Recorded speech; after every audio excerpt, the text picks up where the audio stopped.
دوستو قریش نے اس طرح کے انتظامات بھی کیے کہ یہ نیا مذہب مکہ سے باہر نہ پھیل جائے۔ جیسا کہ میں نے آپ کو پچھلے حصے میں بتایا کہ اسلام لانے والے جو کمزور لوگ تھے ان پر قریش مکہ نے بہت زیادہ ظلم و ستم کرنا شروع کر دیا تھا۔ اس صورتحال میں مسلمانوں میں سے کچھ حبشہ ہجرت کر گئے، جہاں کے عیسائی بادشاہ نجاشی نے انہیں تحفظ دیا۔ قریش نے اپنے ایک بندے کو اس کے پاس بھیجا تاکہ وہ بادشاہ اپنی پناہ ختم کر کے مسلمانوں کو واپس بھیج دے۔ پھر جب نجاشی نے حضرت جعفر رضی اللہ عنہ سے حضرت عیسیٰ علیہ السلام اور حضرت مریم علیہ السلام سے متعلق قرآنی آیات کی تلاوت سنی تو اس نے ان کو واپس کرنے سے انکار کر دیا اور قریش انہیں واپس مکہ نہ لا سکے۔ لیکن اگر مسلمان مکہ سے نکل کر دور دراز علاقوں کو ہجرت نہ بھی کرتے تو اسلام کا مکہ سے باہر پھیلاؤ روکنا مشکل تھا۔ ہر سال ہزاروں عرب مکہ آتے، اگر ان میں سے تھوڑے بھی آپ صلی اللہ علیہ وسلم کا نیا پیغام سن لیتے اور اسے پھیلنے سے روکنے میں قریش کی ناکامی دیکھ لیتے تو بطور ایک ممتاز قبیلے کے قریش کے مرتبے کو زوال آنے لگتا۔ دوستو ایک اور صورت یہ تھی کہ مکہ آنے والے آپ صلی اللہ علیہ وسلم کے پیغام پر ایمان لے آتے، واپس جاتے ہوئے اپنے ساتھ وطن کو لے جاتے اور یوں اسلام مکہ سے باہر پھیلنے لگتا۔ اس طرح بھی اسلام کے پھیلاؤ کو روکنا ممکن نہ رہتا۔ ان خدشات کی وجہ سے اہل قریش نے اسلام کو روکنے کے لیے ہر حد تک جانے کا فیصلہ کیا۔ پہلی وحی کے 7 سال بعد یعنی 617 عیسوی میں اہل قریش نے فیصلہ کیا کہ بنو ہاشم یعنی آپ صلی اللہ علیہ وسلم کا مکمل بائیکاٹ کیا جائے۔ مسلمانوں کی ایک بڑی تعداد کا تعلق بنو ہاشم سے تھا۔ طے یہ پایا تھا کہ بنو ہاشم کے ساتھ کسی طرح کا لین دین نہ رکھا جائے اور نہ ہی کوئی رشتہ ناتا کیا جائے۔ انہوں نے مکہ سے نکال کر ایک بنجر وادی میں پناہ لینے پر مجبور کر دیا۔ دوستو اس فیصلے نے مسلمانوں پر بڑے تباہ کن اثرات ڈالے۔ اس اقدام سے مسلمانوں کو بھوک، معاشرتی تنہائی اور اکنامک بدحالی کا سامنا کرنا پڑا۔ دوستو مسلمان تو ایک طرف، بنو ہاشم کے حضرت ابو طالب جیسے وہ لوگ بھی بری طرح متاثر ہوئے جو اسلام نہیں لائے تھے۔ حضرت ابو بکر، حضرت عمر، حضرت عثمان رضوان اللہ علیہ اجمعین جیسے کچھ مسلمان جو بنو ہاشم میں سے نہیں تھے، بائیکاٹ کے رول اینڈ ریگولیشن میں سے راستے نکال کر بنو ہاشم کو تھوڑی بہت ضرورت کی اشیاء مہیا کرتے رہے۔ اس عمل نے ان لوگوں کو بھی خاصا ذاتی نقصان پہنچایا۔ اس بائیکاٹ نے مسلمانوں کو بڑا کمزور کر دیا۔ اس میں بنو ہاشم یا دیگر برادریوں کے مسلمانوں کا امتیاز نہیں تھا۔ یہ بائیکاٹ بھی آپ صلی اللہ علیہ وسلم کو تبلیغ سے نہ روک سکا۔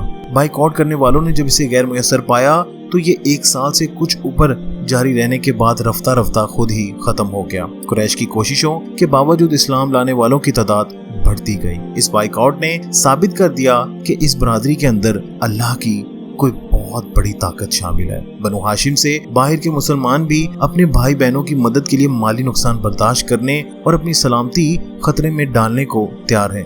یہی اسلام کا ایک بنیادی اصول ظہور میں آیا کہ مذہب کے ساتھ وفاداری کو قبائلی وفاداری پر فوقیت حاصل ہے۔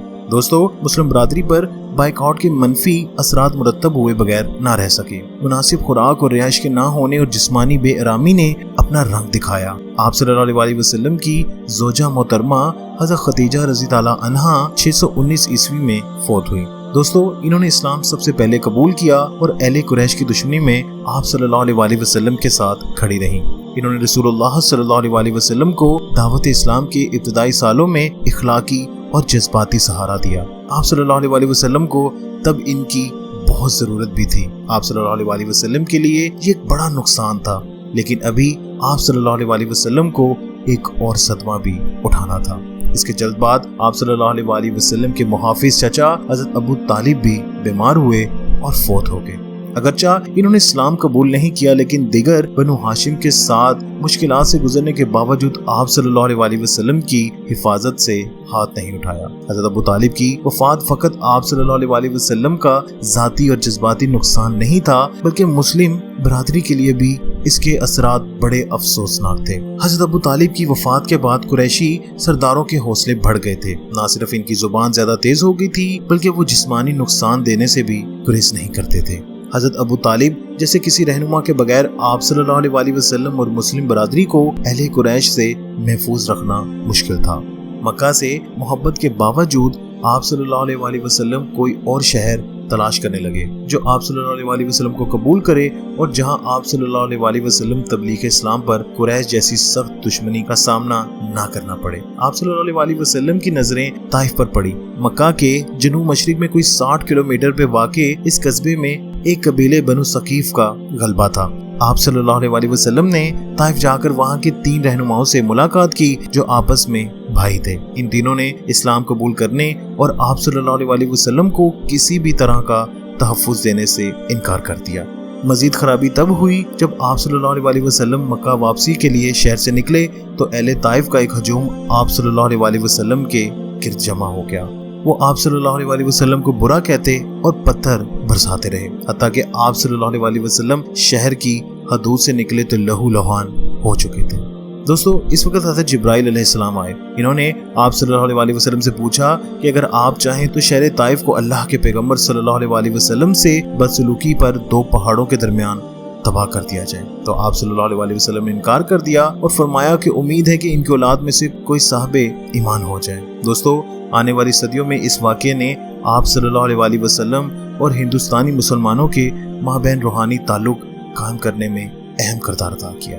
خیر، جب خاندان میں کوئی مدد کرنے والا نہ رہا اور ہمسائے قبیلے نے مدد کرنے سے انکار کر دیا اور پیروکاروں کو نظروں کے سامنے تکلیفیں دی جانے لگیں تو آپ صلی اللہ علیہ وسلم نے درست فیصلہ کیا۔ اسلام کو مٹنے سے بچانے کے لیے کسی اور علاقے کو ہجرت کرنا لازم ہو گیا۔ آپ صلی اللہ علیہ وسلم کو لگا کہ مکہ سے شمال میں 300 کلومیٹر کے فاصلے پر واقع یثرب مناسب ترین جگہ ہو سکتی ہے۔ وہاں کے 2 بڑے قبائل اوس اور اخرج میں غلبے کی جنگ جاری تھی جو 610 میں بڑی ہلاکت خیز ہو گئی تھی۔